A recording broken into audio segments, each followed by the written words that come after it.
The 7 Night Protocols. Before you hear anything else, you need to understand one thing about Red Mesa territory. This land doesn't behave like the rest of America. We're a sovereign region stretching across 3 states, 50,000 square miles of high desert, canyons, abandoned mining towns, and places where GPS doesn't dare load. Outsiders call it empty land. It's not empty. It's watching. My name is Officer Kate Thorne, Red Mesa Tribal Police, recently transferred from 10 years with Phoenix PD.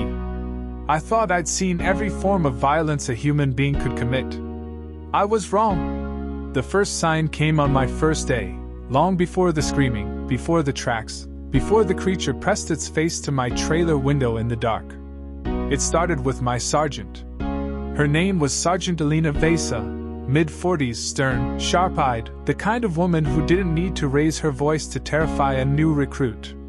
She met me outside the precinct, a squat concrete building overlooking an endless stretch of desert. "Officer Thorne," she said, shaking my hand. "Welcome home." "I didn't grow up here," I replied. "You will understand soon enough." Inside the station, she handed me a laminated card, 7 rules typed in both English and their fictional tribal language, Keshri. At the top, in red ink, "The Night Protocols, memorize or die." I thought it was a joke. Rule 1, never speak the name of the night mimic after sundown. Call it the Echo. Nothing else. Rule 2, if you see an animal move like a person, do not stare at it. Do not acknowledge it. Leave immediately. Rule 3, do not whistle after dark. It answers whistles with voices you trust. Rule 4, if someone knocks at night and says your name, confirm their shadow before the door opens. Rule 5, if gray ash appears on your doorstep, leave the property before the moon turns. Rule 6, on new moon nights, do not drive alone on Ridge Highway after midnight.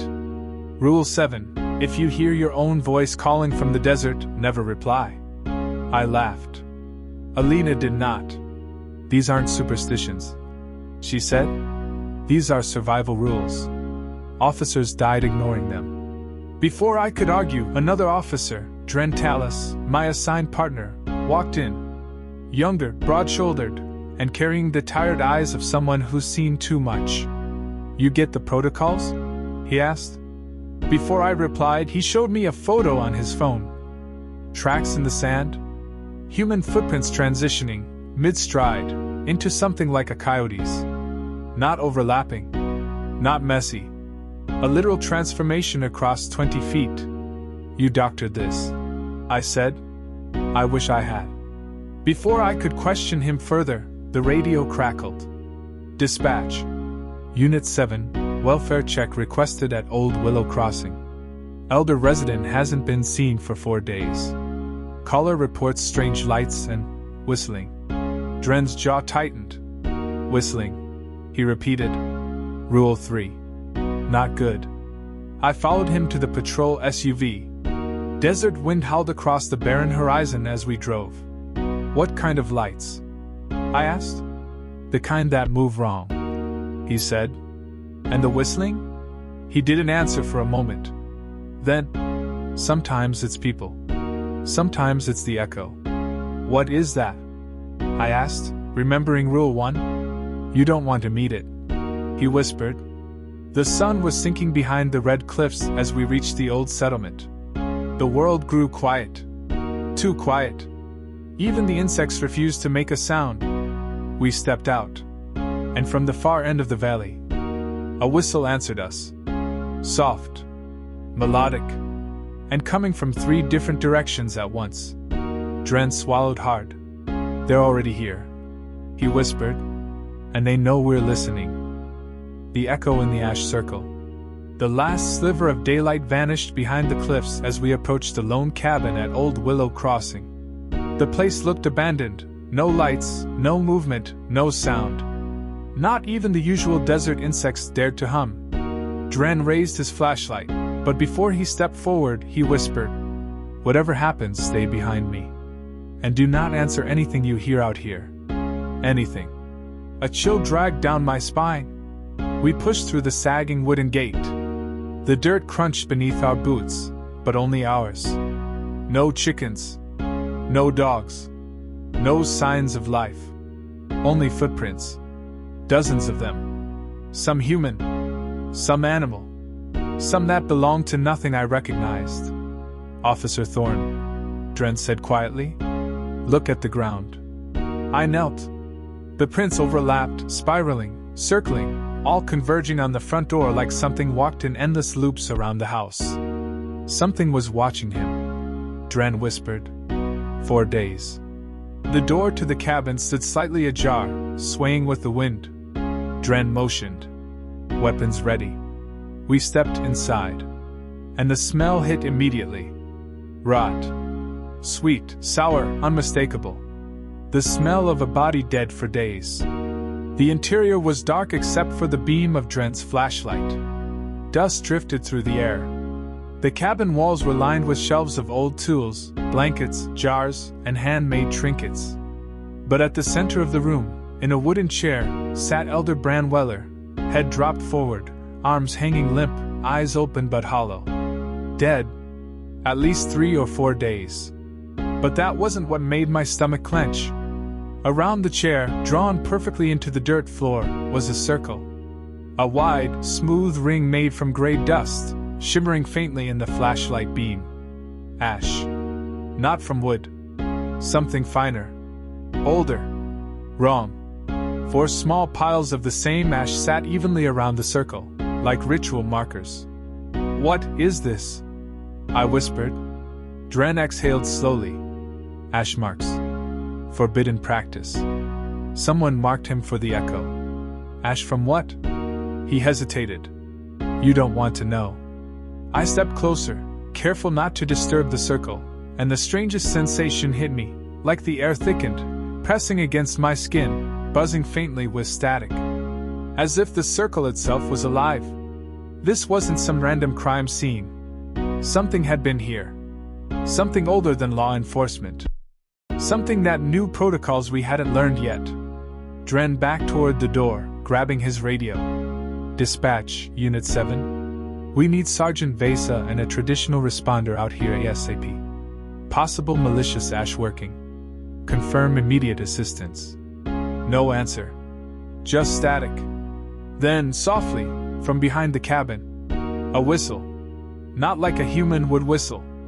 It bent pitch mid-note, sliding upward like someone imitating a sound they didn't understand. Dren's eyes widened. That's not a person, he whispered. We need to leave. The whistle repeated, but now closer. And then another whistle joined it. And a third. Each coming from a different angle. My pulse hammered. How many are out there? I asked. 3, he said. Maybe more. And they're circling. We stepped out of the cabin, flashlights scanning the darkness. The valley stretched wide, empty, silent.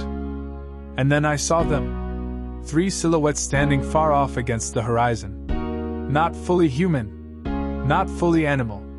Taller than any coyote, thinner than any man, their limbs slightly elongated, twisting, adjusting, as though their bodies couldn't decide what shape to take. Don't look at their faces. Dren hissed. Rule 2. But even from a distance, I could see something glinting in the moonlight. Eyes. Reflective. Predatory. Watching us. They weren't approaching. They were waiting. The air shifted, a cold gust sweeping across the sand, and all 3 silhouettes lifted their heads in perfect sync. And whistled. A perfect imitation of my own voice. Calling my name. Cade. The summoning at Broken Ridge. The 3 figures stood motionless on the horizon, too still, too tall, too wrong. Their strange, twisting silhouettes hovered in the dark like shadows that had learned to walk. But what froze my blood wasn't their shape. It was the whisper. They mimicked my voice perfectly. Cade. A sound like my own throat speaking from 100 yards away. Dren grabbed my arm. Don't respond. Don't look at them. Back to the vehicle. Now. We took slow steps, keeping our eyes low. The whistling slid across the sand, circling us like a rattlesnake debating its strike. Then the radio on Dren's vest crackled, a harsh burst of static, followed by a familiar voice. "Officer Thorne. Help me." Elder Weller's voice. The dead man inside the cabin. The echo was copying him now. The sound came from everywhere at once. From behind us. From beside us. From inside my own ears. Every direction except the radio. Dren whispered, trembling. "It knows your name. That means it's marked you." Marked. A cold pressure wrapped around my spine. We reached the patrol SUV and Dren slammed the doors shut.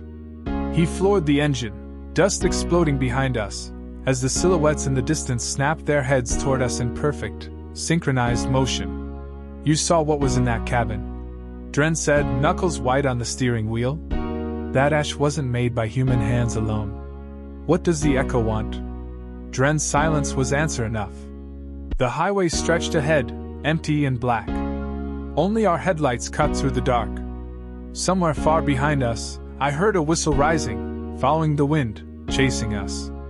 "We're heading to Sergeant Vesa," Dren said. "She needs to see this." But Sergeant Vesa wasn't waiting inside the precinct. She was standing outside alone, on the pavement under a flickering floodlight, arms folded, jaw tense. When she saw our faces, she didn't ask questions. "You encountered it," she said. "It mimicked voices," I replied. "Mine. Weller's." She nodded grimly. "You've been chosen. That means you'll keep seeing it. Hearing it." "Why me?" "Because you felt the ash circles field," she said. "Those with sensitivity attract the echo. It wants to feed off that." Dren muttered. "He needs protection." "No," she corrected. "He needs to finish what they started." Then she handed me something, a small pouch of dark sand tied with red cord. "A counterward," she explained. "Place it where the summoners gathered. Close the breach." "Where?" Her eyes narrowed. "Broken Ridge Trading Post. The only place secluded enough to host a gathering. Tonight is the dark moon night. If you don't seal that breach before dawn." Dren finished quietly. "The echo won't stay in the valley anymore." We drove. Fast. The desert blurred into emptiness under the moonless sky. When we reached Broken Ridge, the sight stopped us cold. The ruins were glowing. Faint, pulsing amber light seeped through broken stone walls, as if fire burned just beneath the ground. Strange symbols, drawn in ash, formed a twisted ring around the old trading post. And inside the ring stood the three figures. No longer silhouettes. Men now. Young. Faces stretched with fear and something far darker. Trapped in their own ritual. Dren whispered. "They didn't summon the echo. The echo summoned them." I stepped forward, pouch in hand, pulse roaring in my ears. The figures turned toward me.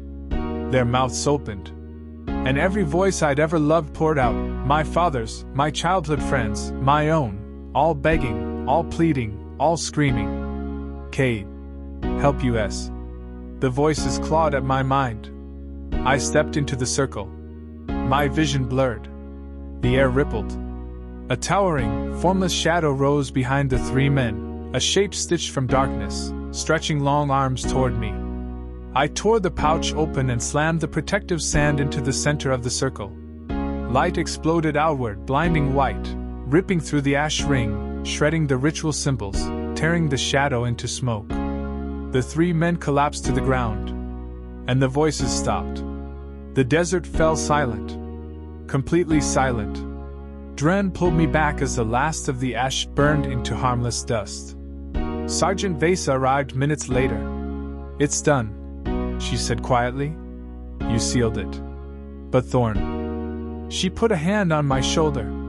"Once the echo notices someone, it never fully forgets." I stared into the empty horizon. And the wind, cold and dry, carried a faint whistle across the desert floor. Not threatening. Not close. But waiting. End of story.